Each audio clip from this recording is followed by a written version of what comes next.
Live from New Delhi, you're watching DD India News Hour, India's voice to the world. I'm Ramesh Ramachandran. Coming up in the next hour.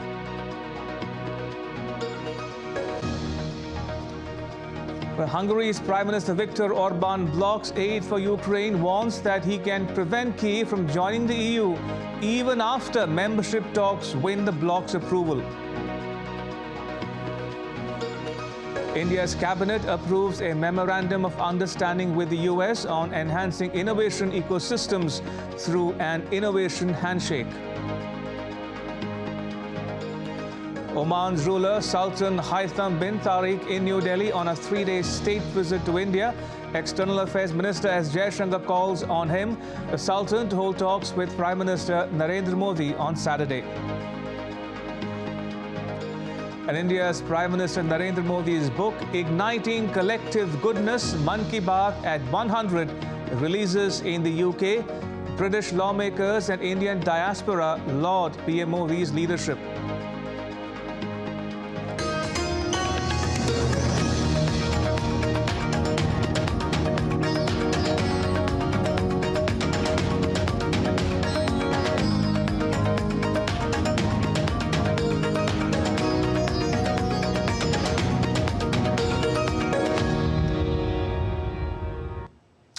Friday is day 660 of the Ukraine-Russia conflict. Thousands have died and millions displaced, but the fighting rages on.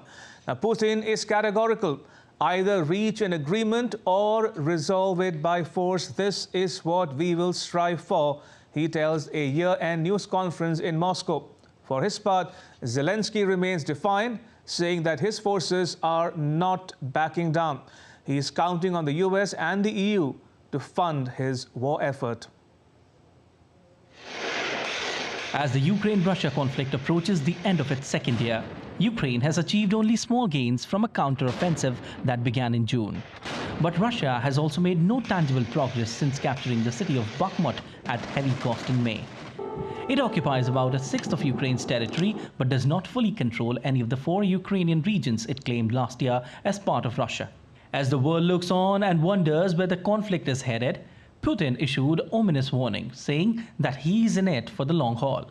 Putin says the goals of Russia's military operation in Ukraine remain unchanged and that there is no need for a further mobilization of army reservists. There will be peace when we achieve our goals, Putin told his annual press conference on Thursday. There will be peace when we achieve our goals that you have just mentioned. Now let's return to these goals. They have not changed. I will remind you of what we talked about then. The denazification of Ukraine, its demilitarization, its neutral status.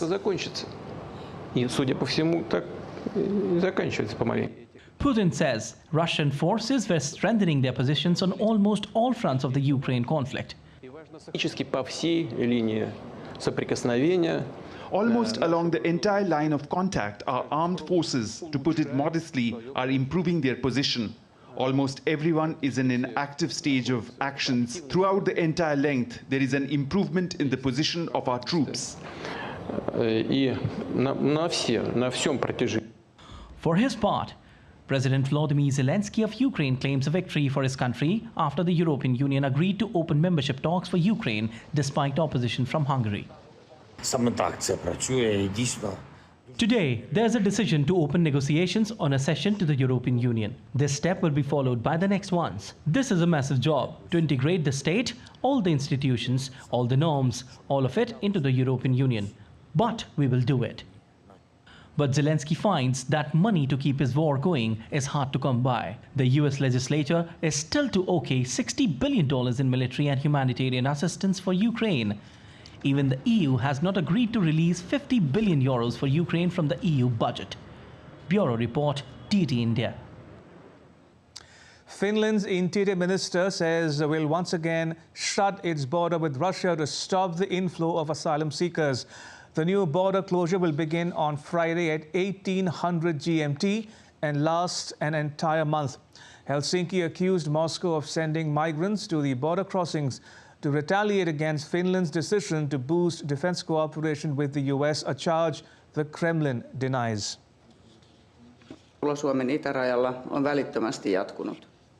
We have been able to state that illegal entry at Finland's eastern border continued immediately.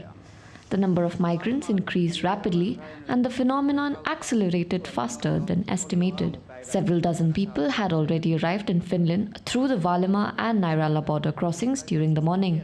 The government has today convened an extra meeting to decide on complete closure of the eastern border crossing. The closure starts tomorrow, Friday 15 December at 8 p.m. and ends on 14 January 2024. Voidaan rajanylityspaikat sulkemalla. And DD India's Dasha Chernysova has more from Moscow. Take a listen. Finland has reopened its border with Russia but announced it would shut it down again. According to the Finnish authorities, the reason is that Finland wants to stop the inflow of asylum seekers who use the Russian territory. Helsinki accused Moscow of staging what it calls a hybrid operation on the border and arranging the migrants' inflow. 1,300-kilometer-long land border between the two countries has been shut down for over 2 weeks. Moscow denied Finland's accusations of orchestrating the asylum seekers' inflow in retaliation for the Nordic country's decision to increase its defense cooperation with the United States. On Friday, the Kremlin said Russia regrets the threat from Finland, with which it used to have excellent relations. Kremlin spokesman Dmitry Peskov said Helsinki's decision to sign a defense agreement with Washington will lead to increased tension between Russia and Finland. Peskov also said that NATO's military infrastructure in Finland will obviously pose a threat to Russia. Dasha Chernysova reported in Moscow for DD India. And staying in Europe, EU leaders gathered in Brussels on Friday for the second and last day of a summit with the Israel-Hamas conflict, one of the topics on the agenda. The leaders, though, remain divided over their response to the conflict. This even as the Israeli forces destroyed a Hamas command and control hub in the Shejaya district of Gaza. As the Israel-Gaza conflict fails to end, European Union leaders met for a second day for deliberations grappling with divisions over their response. Belgian Prime Minister Alexander De Croo emphasized on the need for a unified stance among the 27 member states to play a substantial role in addressing the conflict. An important element is that we Europeans have a common position if we want to play a serious role in that conflict. And I think we have to, because we will be bearing the consequences if things go further in the bad direction. Then we need to get to a common position. And I really hope that today we could have a good discussion about this, get into a common position, and play the role that we need to play in a conflict that has led to too much human suffering. Simultaneously, White House National Security Advisor Jake Sullivan, who is currently on a trip to Israel, met with Prime Minister Benjamin Netanyahu to discuss the ongoing crisis in Gaza. This fight against Hamas, a deeply entrenched terrorist group in Gaza, is going to take time, and it's going to happen in phases. And we've said that from the beginning. And so there's no contradiction between saying the fight is going to take months and also saying that different phases will take place at different times over those months, including the transition from the high-intensity operations to more targeted operations. Prime Minister Netanyahu, on meeting Jake Sullivan, conveyed a steadfast commitment, affirming that Israel will continue its war against Hamas until achieving absolute victory. נפגשתי היום עם Jake Sullivan. I would like to clarify, the return of our hostages is a main goal. We are not relenting in our efforts, even for a moment, even at this moment.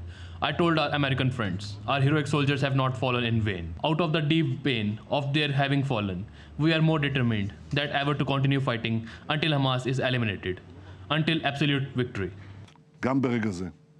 On ground, Israeli forces executed strategic maneuvers on Friday, destroying a Hamas command and control hub in Shejaya district of Gaza. Additionally, a targeted raid was conducted on militant infrastructure in Khan Yunis. And shifting focus to the Indo-Pacific now, U.S. President Joe Biden will seek re-election in 2024.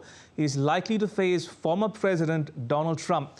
But Trump is facing legal challenges that have to do with his time in office. DD India's Nick Harper in Washington, D.C. previews the election just for you. 2024 is expected to be a dramatic year for US politics, but perhaps not this dramatic.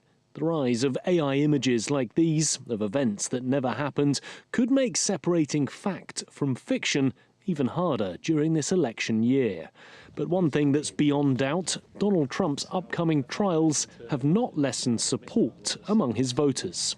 It doesn't matter that he's charged. It doesn't matter what courts seem to say. His base is with him.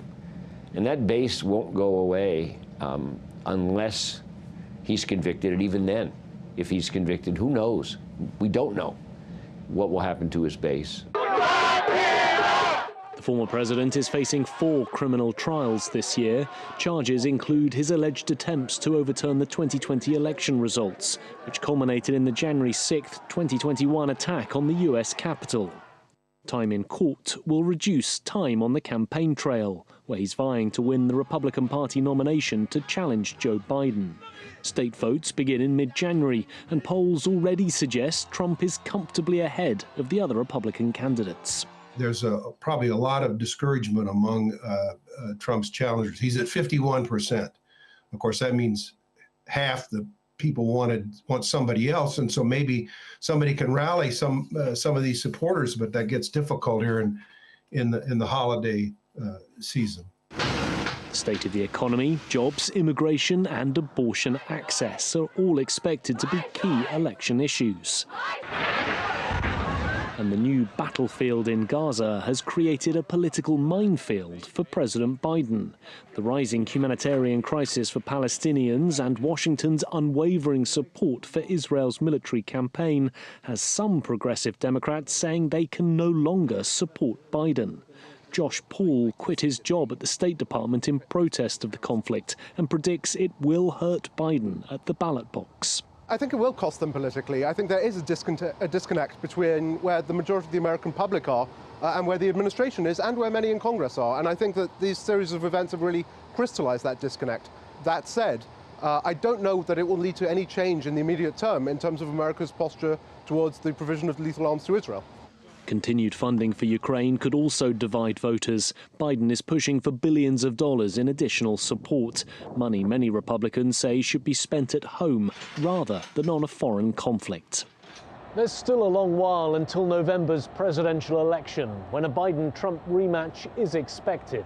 Before then, there'll be many months of partisan politics and courtroom drama. Nick Harper in Washington, reporting for DD India. Media reports in Japan are questioning whether its ruling party is fracturing after Prime Minister Kishida Fumio kicked 4 influential members out of his cabinet this week. The 4 belong to the powerful Abe faction of the Liberal Democratic Party, or the LDP, which is being investigated for allegedly skimming up to $500,000 of kickbacks from fundraising events. DD India's Chris Gilbert reports from Tokyo. Well, media here in Japan are questioning if this hasn't been the worst week for the Prime Minister in his 2 years at the wheel so far. He is facing discontent inside his own party. He is facing discontent amongst the public. And in the media anyway, the sharks seem to be circling, questions being asked and reports if this isn't the early signs of the end of the Kishida-led administration. Starting right at the beginning, there is a group inside the ruling LDP, the ruling party called the Abe faction. This used to be led by the former Prime Minister Shinzo Abe, and it's the most powerful group of lawmakers inside the ruling party. But this group has been linked and is being prosecuted and investigated for allegedly skimming off the top of fundraising efforts to the extent of tens to hundreds of thousands of dollars, the proceeds of which were sprinkled throughout allegedly members of that Abe faction. And so the Prime Minister, in response to clean shop, has kicked the members of that faction out of cabinet. There's 4 of them: the chief cabinet secretary and the ministers of trade, agriculture and internal affairs. However, this hasn't swayed the public yet. The latest Gigi poll saying that the cabinet's approval rating and the prime minister's approval rating is around 17%. The Prime Minister doesn't have good approval ratings at the best of times. They usually hover between 23 and 30%. 17 is a record low, and his disapprovals are about 58%. Now, this is important because in about 9 months' time, the Prime Minister is facing a renewal of his leadership of the party and his continued time as Prime Minister. Political scientists have been telling me here in Tokyo that he had wanted to call a snap election before that time to refresh his mandate this way, that way. But with polling this bad, they say, the LDP could only bleed votes, and it could only make the Prime Minister's political position even more dire. So questions remain going into the holiday period here in Japan about the political fortunes for next year and how the Prime Minister and the LDP is going to clean this mess up. Chris Gilbert in Tokyo reporting for DD India. Still to come on DD India News Hour. British lawmakers and Indian diaspora attend the launch of Prime Minister Narendra Modi's book in London. India creates the world's first portable emergency hospital. And a US judge rules that Tesla founder Elon Musk must testify again in a probe into his takeover of Twitter, now called X.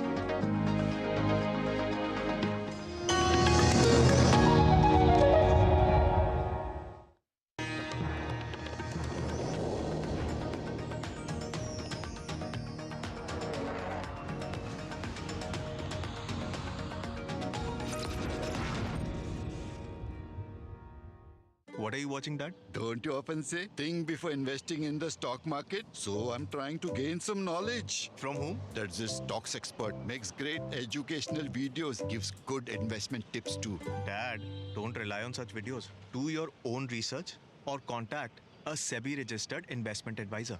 In the name of education, some influencers often misguide investors. You will have to bear the losses. So much good, invested good. Do you know there's an investor protection fund for investors, IPF, but if your trade isn't executed on the exchange or if it's some guaranteed return scheme, then even IPF will not be able to help you. And what if your broker becomes a defaulter? Then? In that case, IPF can provide you with compensation. Where did you learn this? NSE's website. So much good, invested good.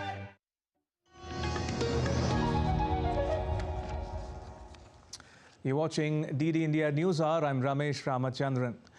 British lawmakers and Indian diaspora attended an event called Namaste London, Resurgence of a New India in the British capital city. The event witnessed the UK launch of Indian Prime Minister Narendra Modi's book entitled Igniting Collective Goodness, Man Ki Baat at 100. Here's the report.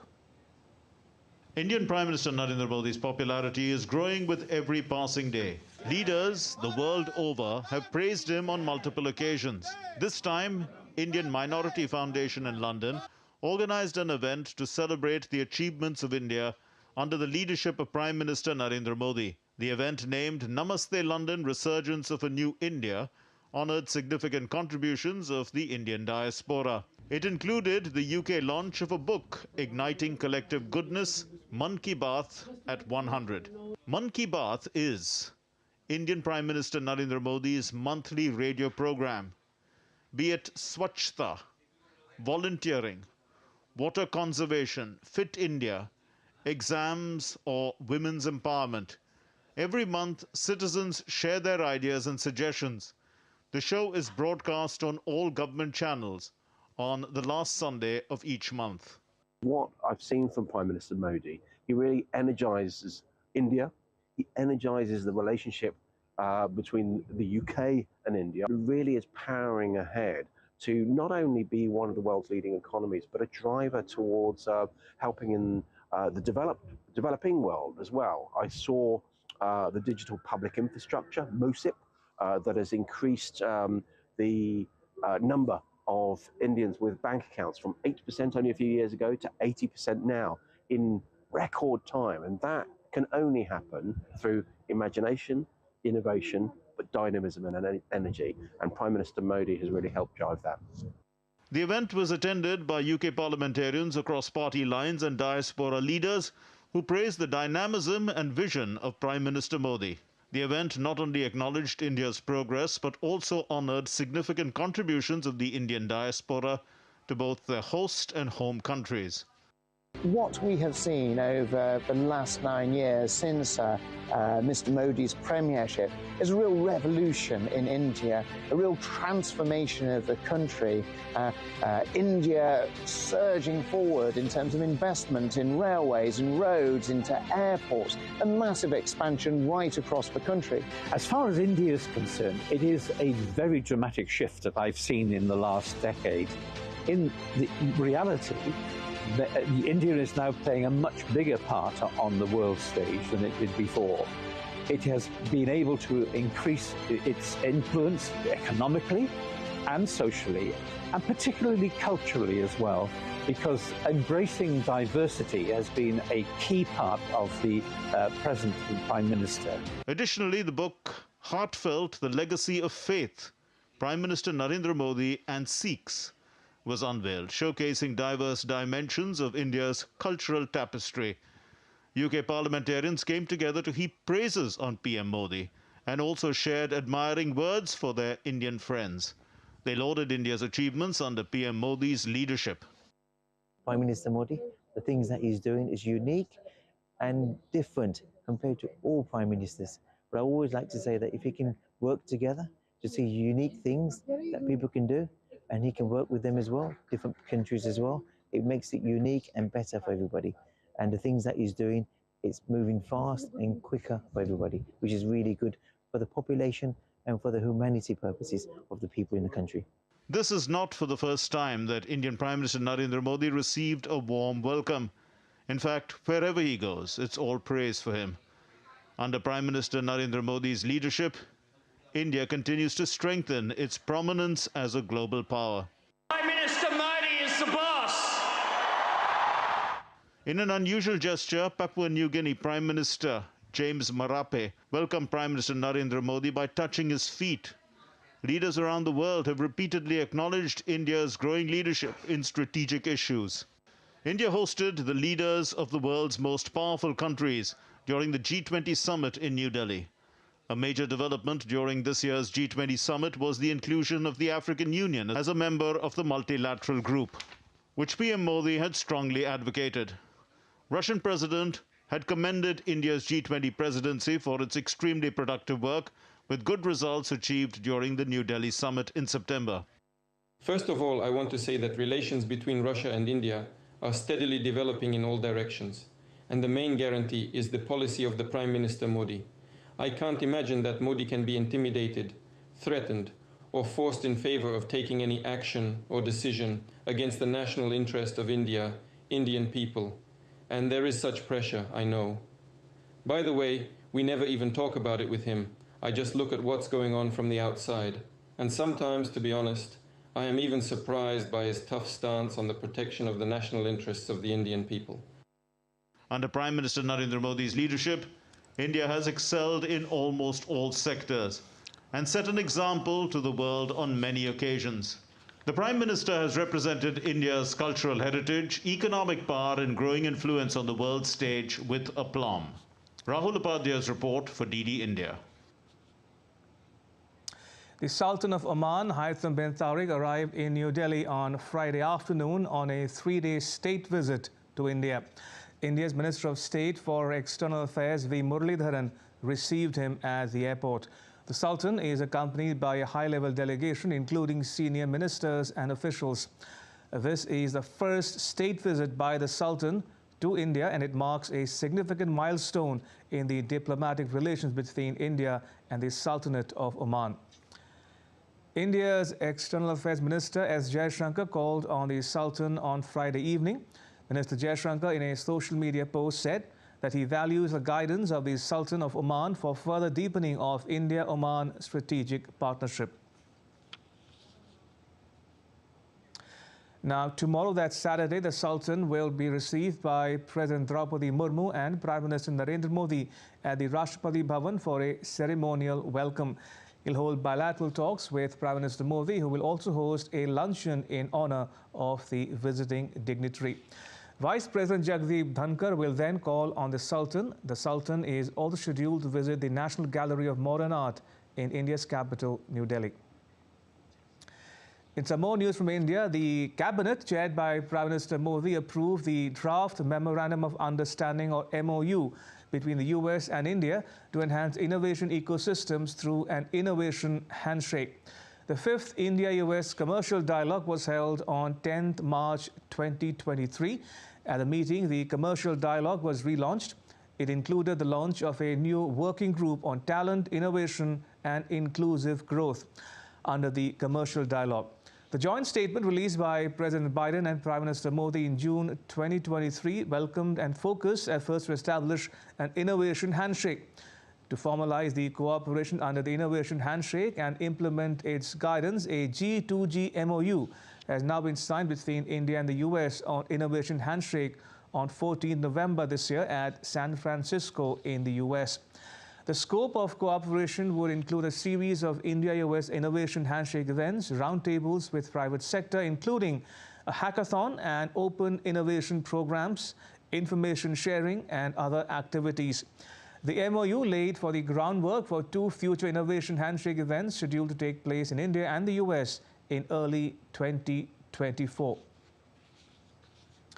Now, India's cabinet, chaired by PM Modi, also approved a memorandum of understanding signed between India and Tanzania on cooperation in the field of sharing successful digital solutions implemented at population scale for digital transformations. The cabinet was apprised of a memorandum of understanding signed on 9th October this year between India's Ministry of Electronics and Information Technology and Tanzania's Ministry of Information, Communication and Information Technology on cooperation in the field of sharing successful digital solutions implemented at population scale for digital transformation.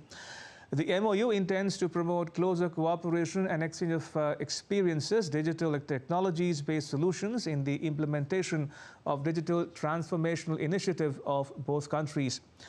Both G2G and B2B bilateral cooperation in the field of digital public infrastructure of DPI will also be enhanced. And now take a look at some more stories making news around the world. Toronto twinkled with light as Holiday Magic 2023 swept through the city in early December. Elaborate light displays festooned the city's trendy Bloor-Yorkville neighborhood, while the financial district also sported sparkling trees and buildings. Mexican cartel violence has driven unprecedented migration of families to the U.S.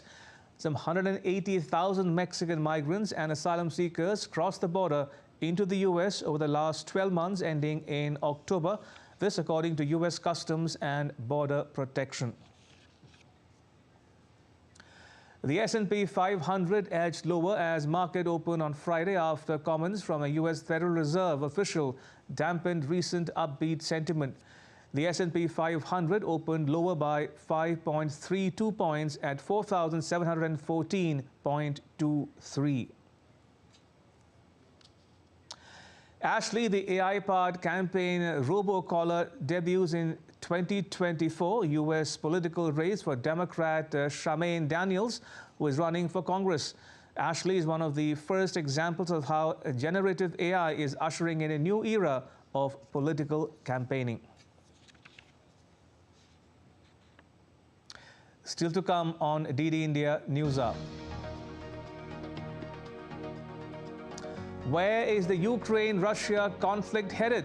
An expert joins for a discussion. India remembers Sardar Vallabhbhai Patel, the country's first Home Minister, on his death anniversary.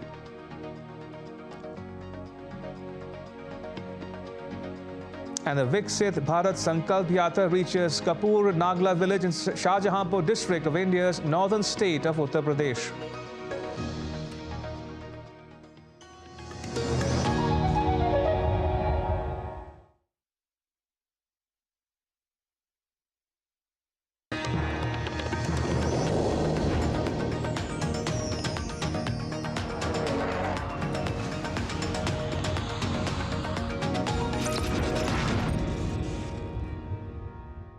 What are you watching, Dad? Don't you often say, think before investing in the stock market? So I'm trying to gain some knowledge. From whom? That's this stocks expert. Makes great educational videos, gives good investment tips too. Dad, don't rely on such videos. Do your own research or contact a SEBI-registered investment advisor. In the name of education, some influencers often misguide investors. You'll have to bear the losses.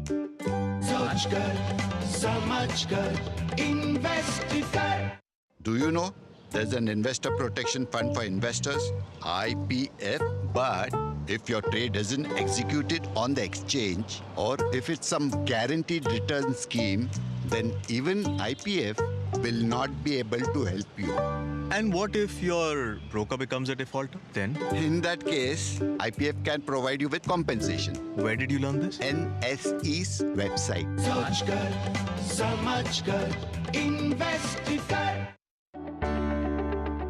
Were these people?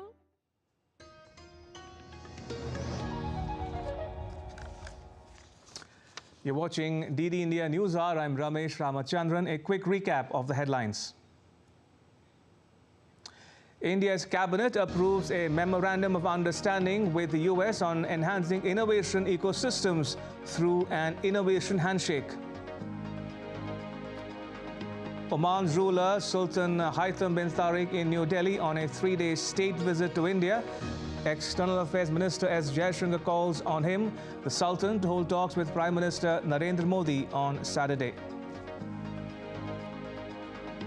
And India's Prime Minister Narendra Modi's book, Igniting Collective Goodness, Man Ki Baat at 100, releases in the UK. British lawmakers and Indian diaspora laud PM Modi's leadership. All right, going back to the top story, the Ukraine-Russia conflict. Mr. Ashok Sajjanhar joins us. Mr. Sajjanhar is a former Indian ambassador to Kazakhstan, Sweden and Latvia. Ambassador, welcome to DD India News Hour. Now, first off, if I may ask you, Putin says, either reach an agreement or resolve it by force. This is what we will strive for. This is what he says. What is Putin implying, and is he in it for the long haul? Yes, that is what it appears, Ramesh, that he is in it for the long haul. You know, these are the objectives that he had mentioned: denazification and demilitarization of Ukraine. Now, over the last 2 years, it's going to be 2 years next February. Right. You know, the conflict has been going on, and there have been a number of ups and downs. We saw also, you know, last year a counteroffensive by Ukraine, which was successful to some extent. But then we have seen that the counteroffensive earlier this year, that has stalled, that has come to a stalemate. So at the moment, it definitely appears advantage Russia. So I think he is using this particular opportunity that now we have, and Putin has also seen that there is disarray in the ranks of countries which have been supporting Ukraine, whether it is the United States or it is Europe. The unity definitely is not as much as it used to be there. And also we have seen that, you know, the Israel-Hamas conflict has taken eyeballs of the global community of Russia-Ukraine conflict and moved elsewhere. So I think what he's saying is that I have all the time with me. He knows that the United States is going to go in for election next year, so there is not going to be much stomach for focusing on the Russia-Ukraine conflict. Indeed, it's advantage Russia, says Ambassador Sajjanhar. Ambassador, which brings me to the next question to you. Can Ukraine sustain a long war? Well, it is going to be difficult, but, you know, we've seen what Mr. Biden has said. He told President Zelensky when he was in Washington just 2 days ago. And he has said that America will continue to stand along with Ukraine. He is pushing for this $100 billion approval from the Congress. Of course, that is takes care not only of the support to Ukraine, but also to Israel. And the Republicans are asking that there should be some provision for border management with Mexico. So we'll really have to wait and see how that comes out. President Biden has signed on $200 million of equipment to Ukraine during President Zelensky's visit. But we'll really have to see as to how far the support from the United States will continue. And I think it'll have to come to a stop sometime or the other in the coming months. And also from Europe, we have seen, although we saw that today decision has been taken by the European Union that they are going to commence negotiations with Ukraine on its membership of the European Union, of membership of EU. But as far as the support in concrete terms and military terms, again, there are some question marks because we've seen over the last few months there have been dissensions between Ukraine and Poland and some of the other countries. We know that Hungary and some others are opposed to Ukraine, opposed to supporting Ukraine against Russia. So there also the support that existed in the first few months or the first year after the attack on Ukraine by Russia, that has been coming down. And I think equally importantly, if not more so, what I find is that in terms of manpower, in terms of human resources, in terms of soldiers, that also is lacking as far as Ukraine is concerned. So I think Ukraine really does seem to be having its back to the wall, but the manner in which it has been able to sustain itself, Ramesh, for the last more than 1 year, 9 months or something, I think that is very commendable, very creditable, and they could still bring out their reserves and resources to stand up against Ukraine, against Russia, because otherwise, if they don't stand up, then it's the end of the road for absolutely Ukraine's existence as such. Ambassador, you've made a number of interesting and important observations in your intervention that you spoke about Western unity. You spoke about the impact or likely impact of EU's accession talks with Ukraine. I'll come to that in just a bit. But let me start with Western unity. What do you make of the US's and EU's reluctance, some call it inability, to fund Ukraine's war? Ramesh, I think when the war had started in February of 22 last year, then it was thought, and that is what Mr. Putin also must have thought, that the West will not really be able to continue with its all-out support to Ukraine for a very long time. And particularly, it had thought that once the winter comes and the energy prices start rising, that is when, this whole issue is going to bite the common people and in Europe and in the United States, and they'll really not be able to continue with this war, the support to Ukraine. But we saw that last winter was comparatively a mild one, and the reserves had been stored up by all the countries, Germany, France, UK, all the countries there. So they were able to withstand that particular pressure. But now, after about 1 year and 9 months, I think it is really the economics of the conflict has really started biting as far as Europe is concerned. Also on the bilateral front, as I mentioned, between Poland and Ukraine, there have been dissensions. Also, some of the other neighboring countries, there have been dissensions with Hungary has never been with Ukraine. And also we've seen, although Serbia is not a part of EU as yet, but that has also been, much more sympathetic towards Russia than it has been towards Ukraine. So I think both as far as Europe is concerned and also Washington, because in Washington there has been the polarization, the very deep polarization between the Republicans and the Democrats. And even as far as some of the Democrats are concerned, because of the position that has been taken by Mr. Biden on the Israel-Hamas conflict, and what they see is full support for Hamas. Right. Some of the Democrats are also veering away from Mr. Biden, and Republicans, of course, politically and otherwise, because of their economic ideology, they have been opposed to all-out support for Ukraine. So there's Western unity. It was, I think it is very commendable and creditable, Ramesh, that it has continued for such a long time. Indeed, indeed. For a long time. Ambassador, so we've spoken about Western unity or the lack of it. We've spoken about Zelensky's war chest, the funding for the war. I want our viewers to understand something else here. How will Ukraine's EU membership, if and when it happens, affect Russia?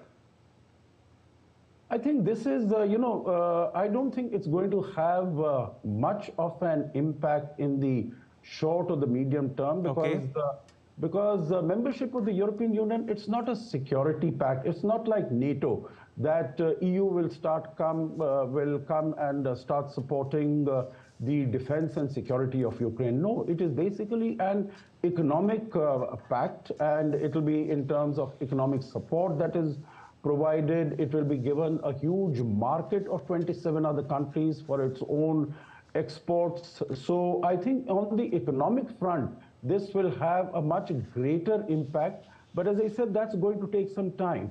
And although there is going to be discussion about Ukraine's NATO membership on the sidelines, but I don't think that's going to be coming up in any great hurry. But to respond to your question, I think it's going to take some time, but basically the idea is that Ukraine should be able to stand on its own feet as a sovereign country and be able to defend itself. That is what the membership of EU will be able to provide on a medium and long-term basis. Right.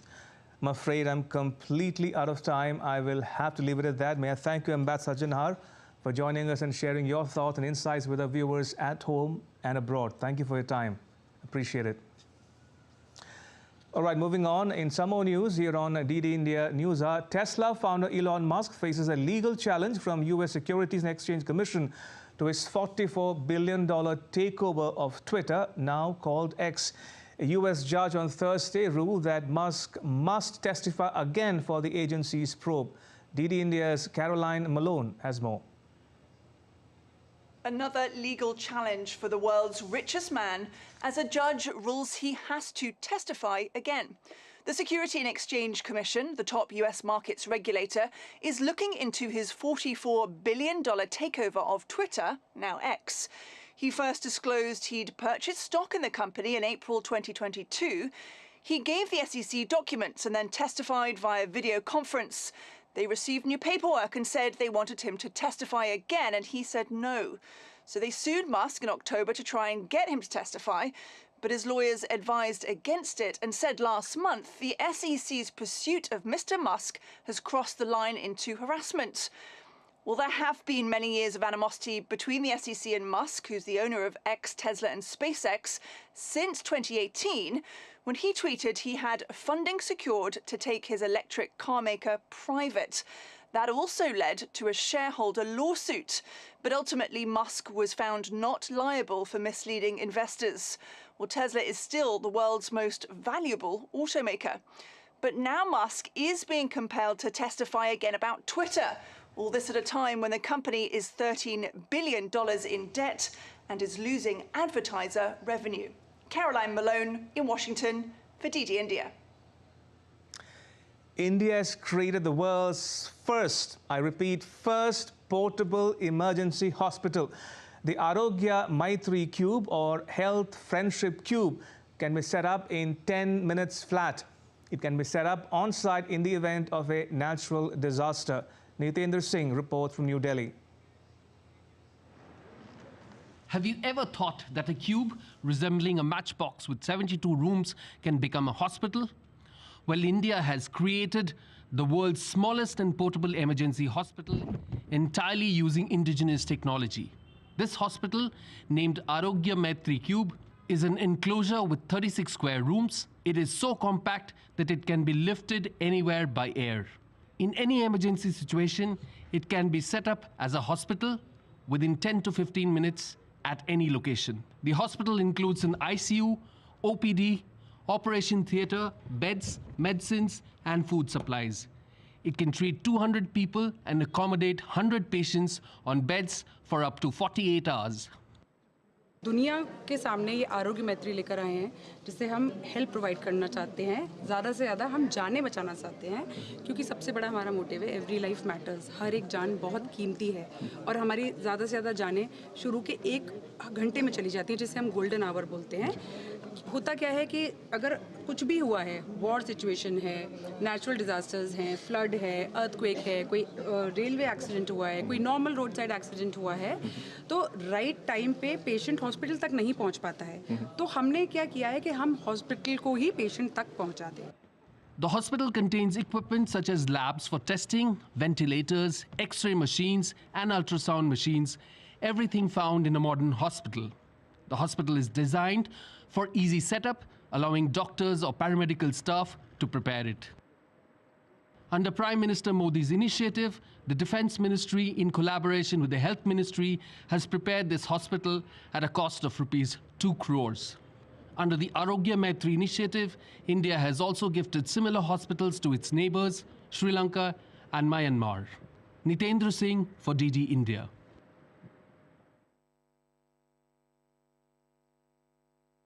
In Kapur Nagla village in Shahjahanpur district of Uttar Pradesh. Now, the Viksit Bharat Sankalp Yatra is a campaign launched by Prime Minister Modi to inform people about various government schemes which have a direct bearing on the well-being and welfare of women and children as well in the rural areas in particular. Now, stalls were set up by government departments to inform people about various Indian government schemes. The program was attended by Narendra Kashyap, Minister of Backward Classes Welfare in the Uttar Pradesh government. The minister distributed certificates to beneficiaries of various government schemes, including the Pradhan Mantri Ujjwala Yojana and PM Kisan Samman Nidhi. The minister described the Sankalp Yatra as a journey of development of the country. The Agriculture Department conducted a demonstration on spraying of nano urea using a drone. Now take a look at some other stories making news in India. The Chief Minister of the northern Indian state of Uttar Pradesh, Yogi Adityanath, paid a floral tribute to Sardar Vallabhbhai Patel on the occasion of his death anniversary in Lucknow on Friday. Sardar Vallabhbhai Patel was India's first Home Minister. A fire broke out in an air-conditioned coach of the Pavan Express train at Jayanagar in Madhubani, a town in the eastern Indian state of Bihar. No casualties were reported. India's National Disaster Response Force and State Disaster Response Force jointly performed a drill at Hanuman Dhara, a tourist spot at Chitrakoot in the central Indian state of Madhya Pradesh. The purpose of the drill was to demonstrate how to safely evacuate tourists from a ropeway trolley in case of an emergency. Srinagar was blanketed with dense fog as the capital of the Indian Union Territory of Jammu and Kashmir was gripped by a cold wave. Cold winds made the situation worse, with minimum temperature recorded at -3.5 degrees Celsius on Friday morning, according to the Met Office. And still to come on DD India News Hour. Argentina football star Lionel Messi's shirts fetched $7.8 million in auction. And Turkey's Football Federation permanently bans a club president for punching a referee.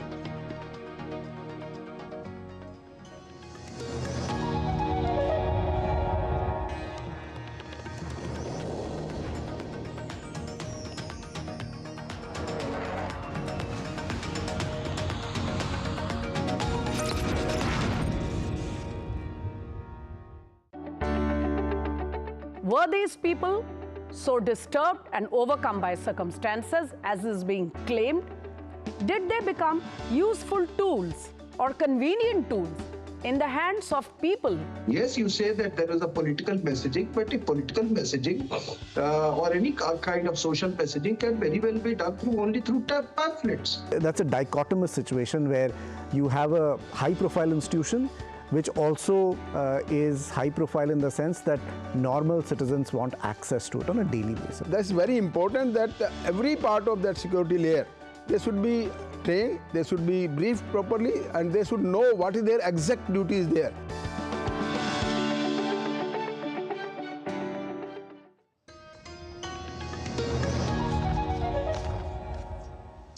You're watching DD India News Hour. I'm Ramesh Ramachandran. India's Civil Aviation Minister Jyotiraditya Scindia says that manpower, X-ray machines, departure entry gates, check-in counters and immigration counters have all been increased compared to last year in order to reduce congestion at the Indian airports. The government has also expedited the rollout of innovative technological solutions such as Digi Yatra to improve passenger experience. Digi Yatra is working across 13 airports in India. Those 13 airports cater to almost about 85% of our domestic passenger traffic. We've had 35 million downloads of Digi Yatra app. 91 lakh times the Digi Yatra app has been used by passengers to either arrive at particular airports and board planes. In the next phase, which is in calendar year 2024, we are going to take up first 14 more airports that we are adding on to Digi Yatra, and in the second phase 11 more airports, so a total of 25 more airports in calendar year 2024. So from our current 13, that number will go up to 38 by the end of 2024. The new measures will ease travel for passengers in spite of domestic passenger traffic crossing 4.67 lakh daily. There were no major reports of congestion in comparison to December 2022, when traffic was around 4 lakh per day. 16 airports in total were taken on board on the 12th of December, and we started working at what the causes for congestion were. We started working on a schematic as to what the parameters should be for each touch point. And post our initial exercise, we had a meeting with the Home Minister, and along with him, we decided that we must have international benchmarks that are put in place in terms of capacity at each one of these touch points. India's cabinet approved the proposal to declare Surat Airport as an international airport. Surat Airport will not only become a gateway for international travelers, but also facilitate seamless export-import operations for the thriving diamond and textile industries. This strategic move promises to unlock unprecedented economic potential, making Surat a key player in the international aviation landscape and fostering a new era of prosperity in the region.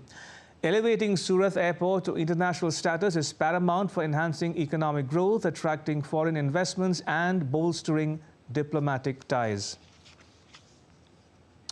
India's Defence Research and Development Organization successfully carried out a flight trial of an autonomous flying wing technology demonstrator, an indigenous high-speed flying wing unmanned aerial vehicle from the Aeronautical Test Range at Chitradurga in Karnataka.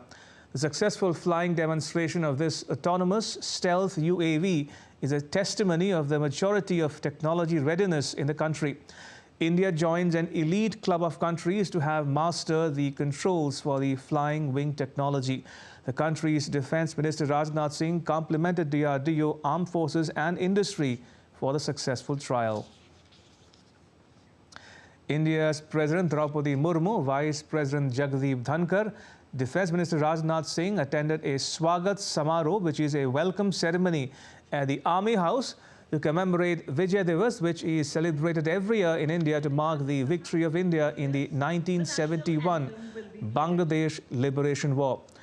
After a fierce battle that lasted 13 days, the war ended on 16th December 1971.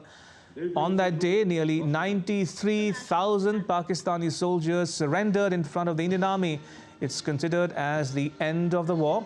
This was the biggest surrender in the world in any war after the Second World War. The welcome ceremony was attended by several senior officials from services of the armed forces and envoys from various parts of the world. To sports news now. The auction for 6 shirts worn by football star Lionel Messi during Argentina's triumphant run at the 2022 World Cup closed on Thursday, with the memorabilia selling for $7.8 million. The collection included the shirt he wore during the first half of the final in Qatar. The sale makes it the most valuable item of sports memorabilia sold at auction this year, but fell short of Sotheby's valuation, which was in excess of $10 million.